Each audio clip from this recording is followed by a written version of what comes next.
The grand assembly hall of the Galactic Concordance drifted in open vacuum, a cathedral of living crystal suspended among the stars.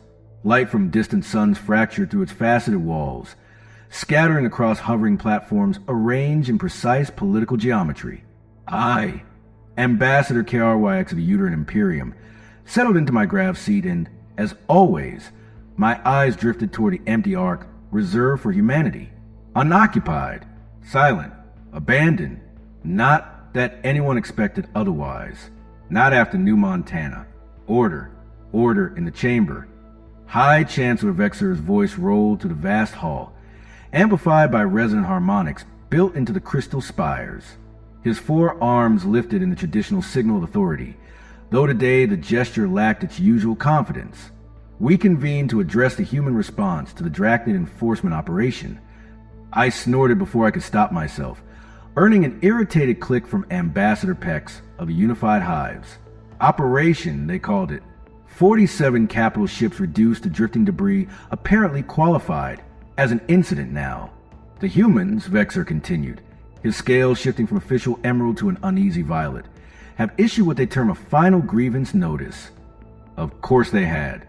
Ambassador KRYX, Vexor said, eyes fixing on me, you will read the transmission. Naturally, they always assign the unpleasant tasks to me, likely because my species was among the few capable of pronouncing human phonemes without translator lag. I summoned a holographic text and expanded my throat sacs. To the Galactic Concordance and its affiliated species, I began, forcing steadiness into my voice. For 300 standard cycles, humanity has participated in good faith within your governing framework. We accepted trade limitations that crippled our frontier colonies. We tolerated the division of our expansion corridors. We submitted to protective scientific oversight that stalled our research and development. The chamber stirred with uneasy murmurs. But the unprovoked assault on New Montana marks a boundary that cannot be crossed twice. You mistook patience for weakness, diplomacy for fear, restraint for incapacity. Seats shifted, mandibles twitched, crystalline forms shimmered. Consider this humanity's formal withdrawal from the Concordance, effective immediately. Any power obstructing justice for New Montana will be treated as hostile. You have 24 standard hours to declare your position. I paused. Choose carefully. Chaos detonated across the chamber. Trade Minister Zilla of the Commerce Worlds collapsed mid-hover, her crystalline body chiming as attendants rushed to stabilize her. Hive delegates erupted into frantic clicks and phenomenal signals. Through it all, Chancellor Vexor remained still, his scales draining toward a sickly white. They exaggerate their position. Ambassador Pex clicked sharply. They are one species among hundreds. Their military strength is negligible compared to the combined fleets. I laughed. The sound echoed louder than intended. Every eye turned toward me.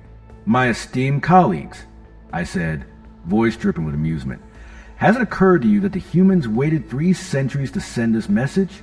That perhaps they've been preparing for this moment the entire time? Silence followed, thick and suffocating. I rose from my seat and activated archival displays. Not that they were necessary. Every competent diplomat already knew the path that led us here. We simply chose denial. Perhaps, I suggested, we should review our mistakes, beginning with the Paris embargo.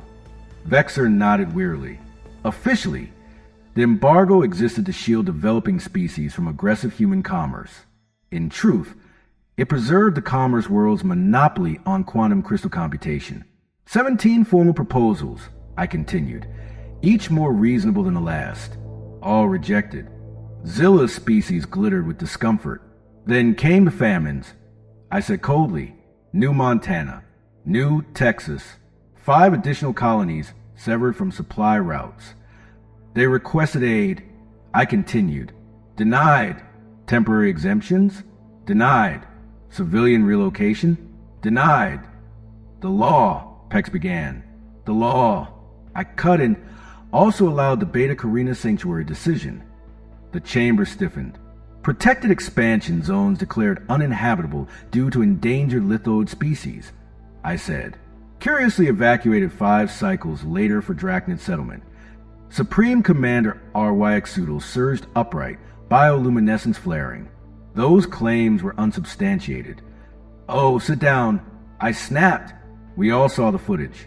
Humans spent 60 cycles terraforming those worlds, cities, farms, infrastructure, only for your survey ships to suddenly discover crystal breathers in the exact same region. The chamber erupted again. I waited, then engaged localized sonic dampening.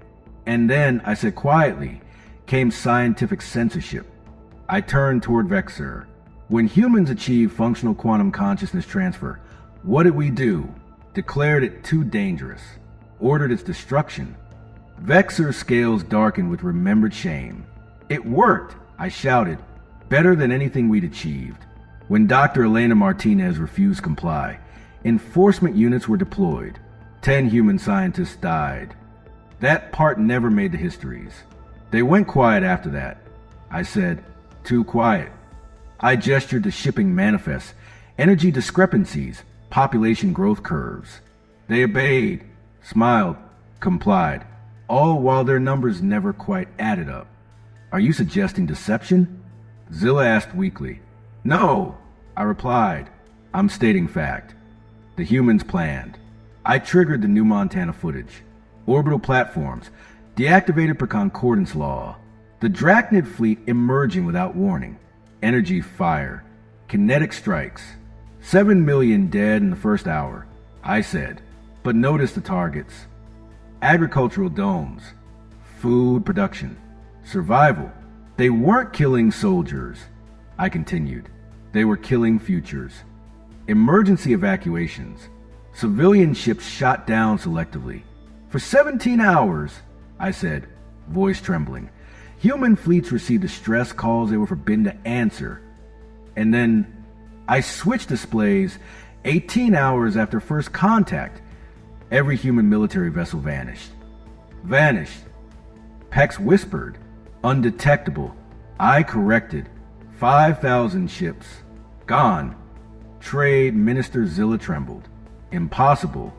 Unknown technology, I said, like their true industrial output, like the fortress beneath New Montana's crust.